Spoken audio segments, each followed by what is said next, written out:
প্রশাসনকে তোয়াক্কা না করে ছুটির দিনে চুটিয়ে ব্যবসা চলে মদের দোকানে। লিকচমনি বাজারস্থিত মেলার মাঠ অ্যাপেল শপ খোলা ছিল মহাবীর জয়ন্তীতে। বৃহস্পতিবার মহাবীর জয়ন্তী উপলক্ষে জেলা প্রশাসনের উদ্যোগে পশ্চিম ত্রিপুরার সমস্ত বিলেতি মদের দোকান বন্ধ থাকার নির্দেশ দেওয়া হয়েছে। সেই মতো অধিকাংশ দোকান বন্ধ থাকে, কিন্তু লেকচমোহনী বাজারস্থিত মেলার মাঠে বিলেতি মদের দোকান ছিল খোলা। দোকানের নিচের দিকে শাটার খুলে দিব্যি চলে ব্যবসা। শুধুমাত্র খুচরো ক্রেতাদের কাছেই নয়, 2 ব্যাগ ভর্তি করে বাইক যোগে নিয়ে যায় এক বিক্রেতা। ছুটির দিনে কিছুতেই বেআইনিভাবে মদের দোকান খোলা রেখে ব্যবসা করা যায় না বলেছেন all Tripura legal vendor welfare অ্যাসোসিয়েশনের সম্পাদক সুব্রত সাহা। তিনি বলেন, সরকারি নিয়ম নীতি মেনেই বিলেতি মদের দোকান চলে। যারা নির্দেশ অমান্য করেন তাদের বিরুদ্ধে অবশ্যই ব্যবস্থা নেওয়া যেতে পারে। জেলা শাসক যেহেতু এই দোকানে লাইসেন্স প্রদান করেন, সেই মতো জেলা শাসক এবং এক্সেস অফ সুপারিনটেন্ডেন্ট এই বিষয়ে পদক্ষেপ গ্রহণ করতে পারেন। অ্যাসোসিয়েশনের তরফে সভা করে তারপরেই ব্যবস্থা নেবার বিষয়ে চিন্তা ভাবনা হবে। না, আমার নাম সুব্রত সাহা। আমি অল ত্রিপুরা লিগার ভেন্ডার ওয়েলফেয়ার অ্যাসোসিয়েশনের সেক্রেটারি। তো আজকে মহাবীর জয়ন্তী উপলক্ষে সরকারিভাবেই দোকান বন্ধ। কালেক্টর অফ এক্সাইজ অলরেডি আমাদের চিঠি দিয়ে জানিয়ে দিয়েছে আজকে সব দোকান যাতে বন্ধ রাখার জন্য।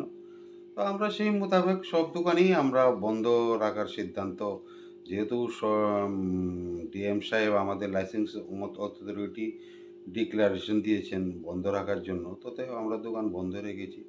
এখন আপনার মাধ্যমে জানতে পারলাম যে কিছু কিছু দোকানদার তারা কর্মচারীর মাধ্যমে শাটার ওপেন করে বিক্রি করে, কিন্তু এই ব্যাপারে তো আমাদের কিছু জানা নেই। তবু আপনার মাধ্যমে আমরা জানতে পারলাম। তো আমরা এগুলি নিয়ে সেরা যদি এইরকম খোলা রাখে বা কারা খোলা রেখে বিক্রি করছে, excise department they will be take the action against that person who is doing this business, an illegal business. তো আমি তো এই ব্যাপারে কিছু বলতে পারবো না। তো আপনার মাধ্যমে জানতে পারলাম আপনি ঊর্ধ্বতন কর্তৃপক্ষ আমাদের এক্সাইজ ডিপার্টমেন্টের যে লাইসেন্সিং অথরিটি আছে, collector of excise Bishal Kumar, ওনার সঙ্গে যোগাযোগ করুন। He will take the necessary action against that person.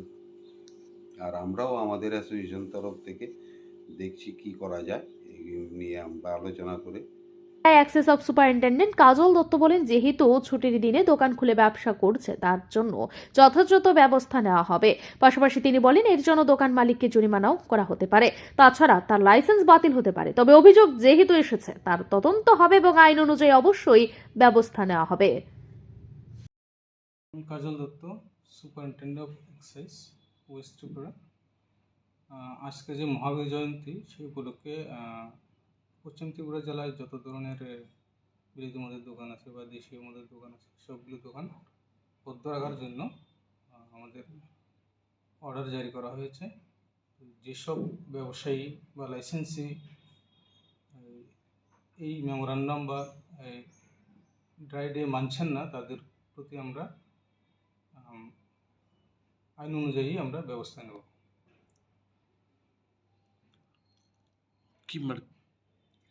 তা এই আজকে দেখা যাচ্ছে যে অনেকেই মানছেন না এবং দোকানগুলো খোলা রয়েছে। সে ব্যাপারে আপনাদেরকে আমরা একটি ভিডিও প্রমাণস্বরূপ দেখিয়েছি। যে ব্যাপারে আমাদের থেকে আপনি ঠিক কী জানতে পারলেন এবং সে ব্যাপারে যদি বলেন। হ্যাঁ, সেটা আমি দেখেছি এবং ওই লাইসেন্সের বিরুদ্ধে আমরা প্রপার অ্যাকশন নেব, আইন অনুযায়ী অ্যাকশন নেব। আচ্ছা, এই আইন না মানার ফলে ড্রাই ডে না মেনে দোকান খোলার ঠিক কী শাস্তি হতে পারে? তাদের ফাইন জরিমানা হতে পারে এবং লাইসেন্সও জব্দ হতে পারে। তাদের অ্যাক্টিভিটির উপর নির্ভর করে।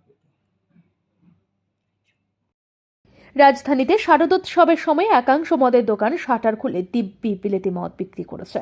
অতীতে এই ধরনের বহু ঘটনা ঘটেছে স্মার্ট সিটিতে, কিন্তু জেলা প্রশাসন তাদের বিরুদ্ধে কোনো ধরনের শাস্তিমূলক ব্যবস্থা গ্রহণ করেনি। তবে লেকচমোহনী বাজারস্থিত মেলার মাঠ বিলেতি মদের দোকানের বিরুদ্ধে কি পদক্ষেপ গ্রহণ করে সেটাই দেখার। ব্যুরো রিপোর্ট, ঋদ্ধি নেটওয়ার্ক।